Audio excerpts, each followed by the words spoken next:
Holy cow! Welcome to Donnie's Hangout Adventures. And on all my rants I did about losing my SSDI, you know what I didn't mention? I didn't mention something that's almost as important, if not more important, than the SSDI. Okay. I don't think it matters at this point. I never disclosed how much I got paid. Does it matter at this point? No. Is it a moot point? Yeah, it's a moot point. It was almost $1,100 a month.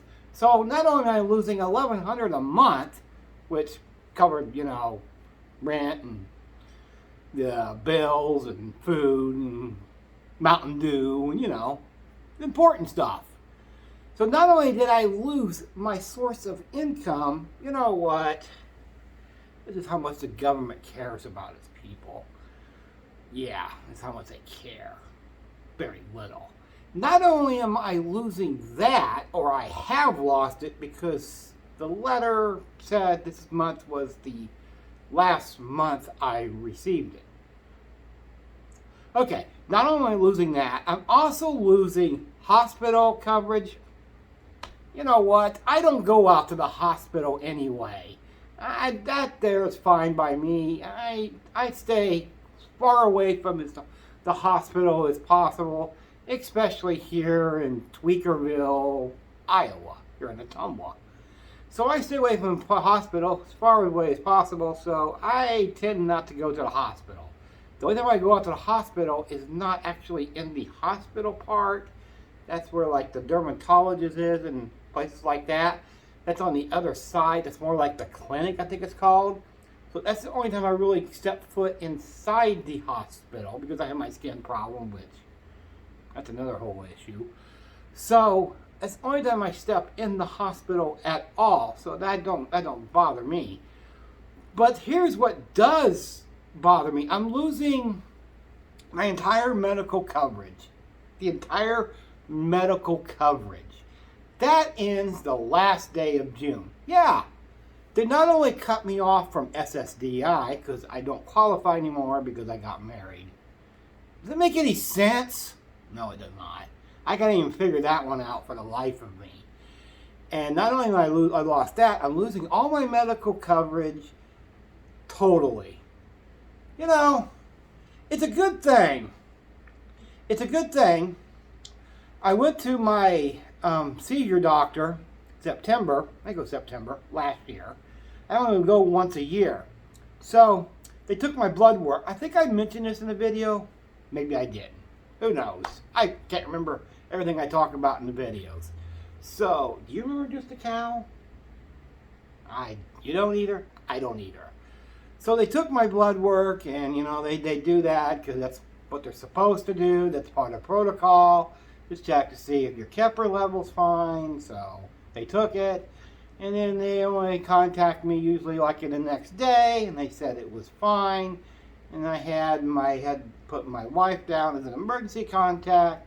So then that day called, and then they left her a text, or actually a voicemail, saying they were worried about my Kepler level, and they wanted to dope me up more. That's what it boils down to.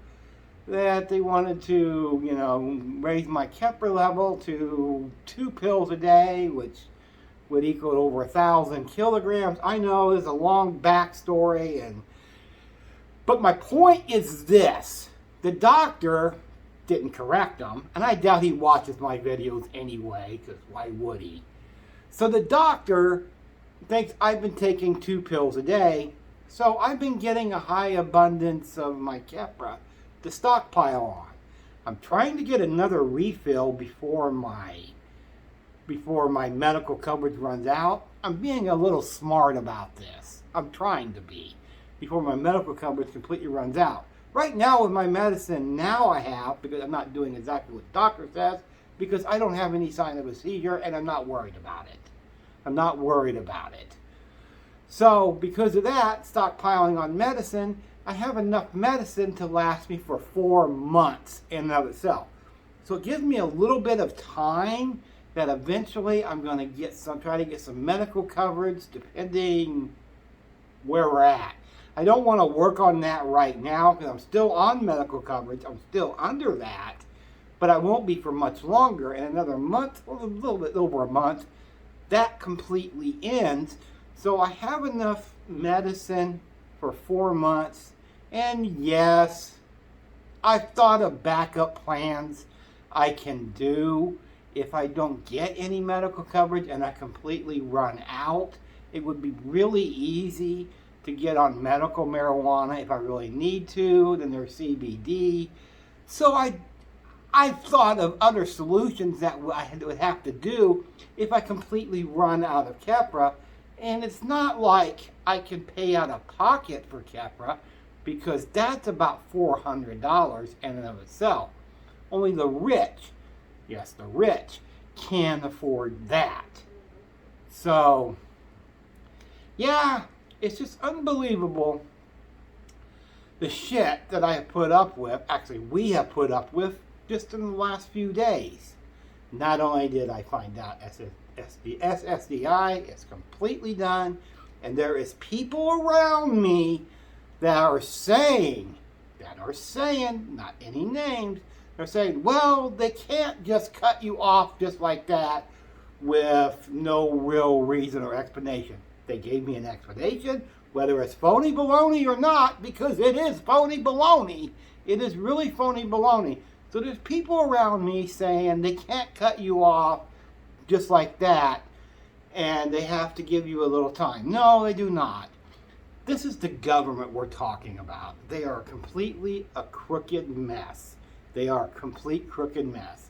And it even says in the letter that I can prove, which I shouldn't have to prove this shit to anybody, that I can prove it, that it says in the letter that May, because I don't qualify for the benefits anymore, that May was the last month that I was going to receive it. And you know, that's a funny thing. If I would have known then that this was going to be my last month, I might have been a little bit more careful with the money. Might have been. I wouldn't have had much money left over to begin with, but I, might have had a few extra dollars to work with next month, which I'm not going to get into that yet. That's a whole other different scenario because you know what's coming, people. You know what's coming. The landlord. Yep, and rent. That's all landlords care about is rent. So you know what's coming next. I don't have to say what's going to happen next because that will be coming here. It won't be pretty. Won't be pretty. But we want to avoid eviction. So but we want to avoid the eviction that ain't on our record. process as much as possible. So that ain't on our record. So we're going to try to avoid that for when we do, when, not if, when we get an apartment and when other stuff happens along with that. So that's why I said that there may be a few days you don't hear anything from me because, well, we're going to be in another sticky situation, more sticky than this. Something I've never done in my life, and I hope I never have to do again. I hope not. But trust me, you will be hearing from me. I could literally be anywhere. Literally anywhere. But I will tell you this. I won't be in Ottumwa. I won't be in Ottumwa. That's just because Ottumwa is one of the worst places in the world if you're homeless. There's nothing here for that. Nothing. There is no help here whatsoever. None. So Ottumwa, I won't be here. I will be somewhere else. But the question is, where? Mr. Cow, anything you want to add? No? Well, that's all, folks.